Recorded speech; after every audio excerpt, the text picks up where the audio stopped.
સ્વાધ્યાય 9.1 પ્રશ્ન number 3 C દાખલો ધોરણ 7. તો ધોરણ 7 માં આપણે અહીં ઊંચાઈ આપવામાં આવેલી છે 8.4 સેમી અને સમાંતર બાજુ ચતુષ્કોણનું ક્ષેત્રફળ આપ્યું છે 48.72 સેમી નો 2 ઘાત. સમાંતર બાજુ ચતુષ્કોણનું ક્ષેત્રફળ આપણને આપવામાં આવ્યું છે 48.72 સેમી નો 2 ઘાત. ને એટલે આપણે શું શોધવાનું છે? તો આધાર બી બરાબર શોધવાનો છે પ્રશ્નાર્થ ચિહ્ન. તો આપણે સૂત્ર મૂકીને કરીશું સબાચનું.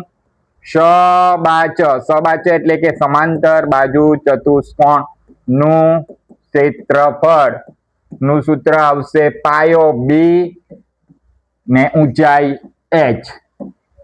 તો આ સૂત્ર પરથી આપણે દાખલો ગણીશું. તો હવે તમામ કિંમત જે વસ્તુ આપેલી છે તે લખીશું. તો સમાંતર બાજુ ચતુષ્કોણનું ક્ષેત્રફળ આપણને આપવામાં આવ્યું છે 48.72 સેમી નો 2 ઘાત. માટે એ લખીશું. એટલે બી શું કરવાનો છે? શોધવાનો છે. બી એ શોધવાનો છે. અને ઊંચાઈ આપણને આપવામાં આવી છે 8.4 સેમી. તમે જોઈ શકો છો 8.4 સેમી.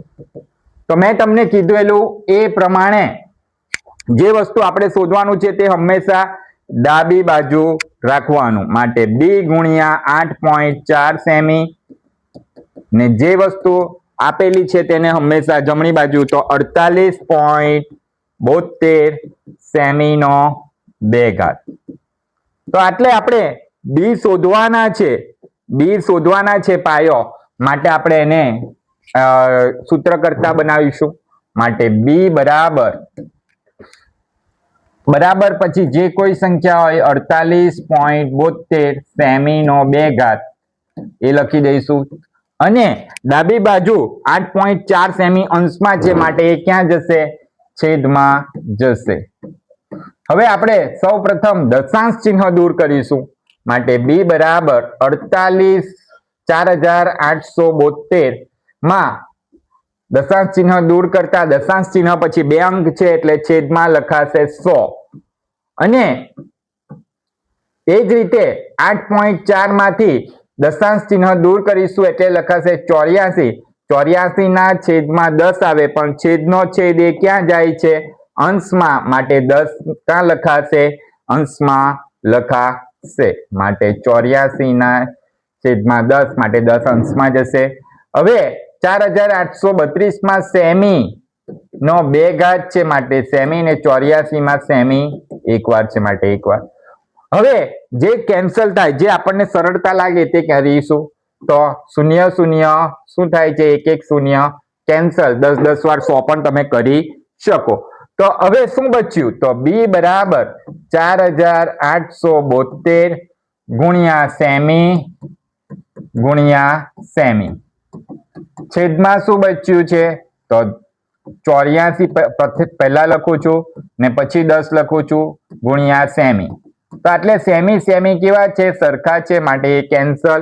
હવે 84 ના ઘડિયામાં 4872 આવે કે ચેક કરી લઈએ. તો આ ઘડિયો બહુ મોટો છે. તો આપણે એટલે 12 ના ઘડિયામાં શું આવે છે? 84 આવે છે. 12 7 વાર 84. અને એ જ રીતે 4872 પણ આવશે. તો 12 ચોકુ 48 ભાગની ચાલે તેનો 0 ને 12 છંગ 72. તો તમે જોઈ શકો છો 406 ગુણ્યા 12 કરીશું તો આપણને શું મળશે? 4872. માટે 12 કેન્સલ. તો શું બચ્યું? બી બરાબર 406 સેમી છેદમાં 7 ગુણ્યા 10. સેમી કેન્સલ થઈ ગયા એટલે એક જ વાર બચશે. હવે 7 ના ઘડિયામાં 406 આવશે કે ચેક કરીશું.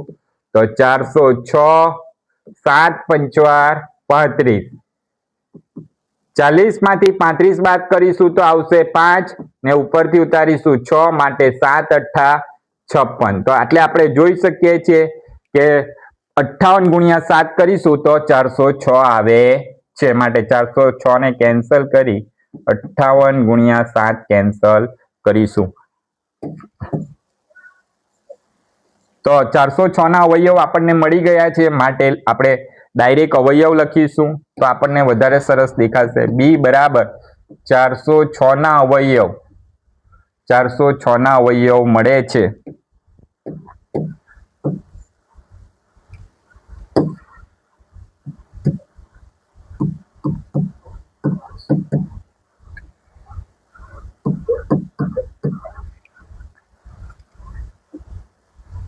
406 ના અવયવ મળે છે 58 ગુણ્યા 58 ગુણ્યા 7 ગુણ્યા સેમી છેદમાં શું છે તો છેદમાં છે આપણી પાસે 7 ગુણ્યા 10 તો એટલે 7 અને 7 સમાન છે માટે 7 7 કેન્સલ હવે બી બરાબર આપણને આટલે મળે છે 58 ના છેદમાં 10 એટલે 5.8 પણ લખી શકીએ માટે એક દશાંશ ચિહ્ન મૂકી 10 દૂર કરી 5.8 સેમી તો આટલે આપણને પાયો મળી ગયો છે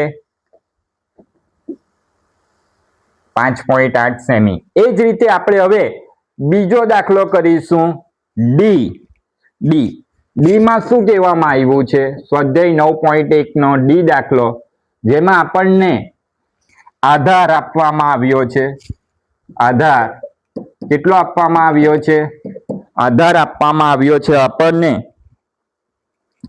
15.6 સેમી 15.6 સેમી બીજું શું ઊંચાઈ આધાર એટલે બી ઊંચાઈ એચ શું કરવા કીધી છે આપણને શોધવા કીધી છે માટે પ્રશ્નાર્થ ચિહ્ન અને સબાચોનું ક્ષેત્રફળ એટલે કે સમાંતર બાજુ ચતુષ્કોણનું ક્ષેત્રફળ કેટલું આપવામાં આવ્યું છે તો 16.38 સેમી નો 2 ઘાત એ જ રીતે આપણે દાખલો કરીશું સી દાખલામાં આપણે ઊંચાઈ શોધવાની હતી આધાર શોધવાનો હતો ડી દાખલામાં આપણે ઊંચાઈ શોધવાની છે માટે સબાચનું ક્ષેત્રફળ બરાબર પાયો બી ઊંચાઈ એચ ગુણ્યા એચ હવે જે કિંમત આપેલી છે તે મૂકી દઈએ 16.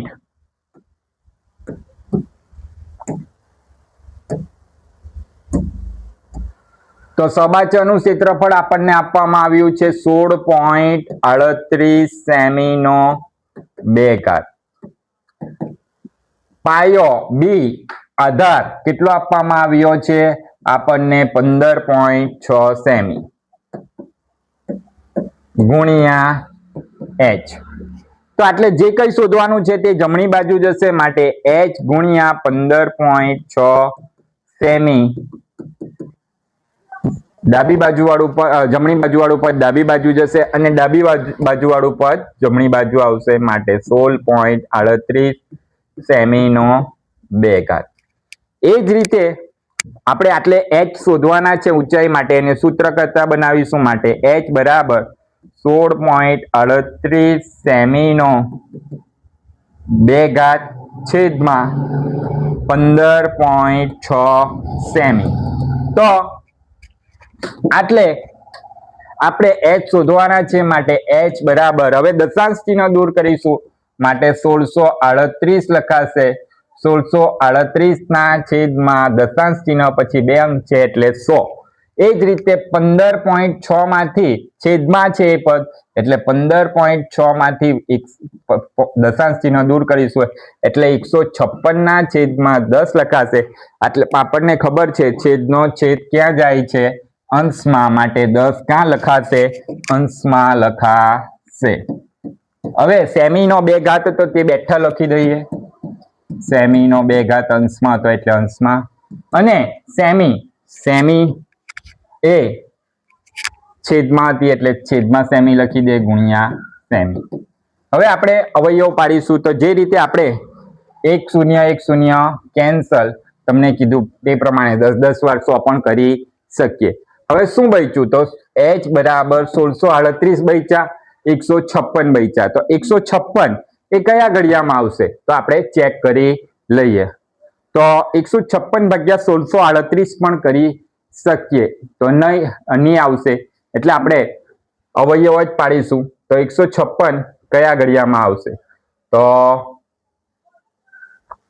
જો આનો એકમનો અંક 8 છે આનો એકમનો અંક 6 છે એટલે બંને 2 ના ઘડિયામાં આવવાના જ છે માટે આપણે પહેલા અવયવ પાડીશું 2 અઠ્ઠા 16 શૂન્ય ભાગની ચાલે તેનો નહીં સોરી 2 એકુ 2 એક વૈધા 3 માંથી 2 જાય તો ને 2 નવ્વા 18 819 ગુણ્યા 2 ગુણ્યા સેમીનો 2 ઘાત એ જ રીતે છેદમાં 10 ને એમને એમ રવા દઈશું પહેલા 156 ના જ અવયવ પાડીશું તો 2 સત્વાર 14 ને એક વૈધો 15 માંથી 14 જાય તો 1 2 8 વાર 16 78 ગુણ્યા 2 તો આટલે 0 0 સોરી 2 2 કેન્સલ હજુ અવયવ પાડીશું 819 એ કયા ઘડિયામાં આવશે તો જુઓ આ 13 ના ઘડિયામાં આવશે 13 છંગ 78 819 13 ના ઘડિયામાં આવે છે કે એની ચેક કરી લઈએ તો 819 ભાગ્યા 13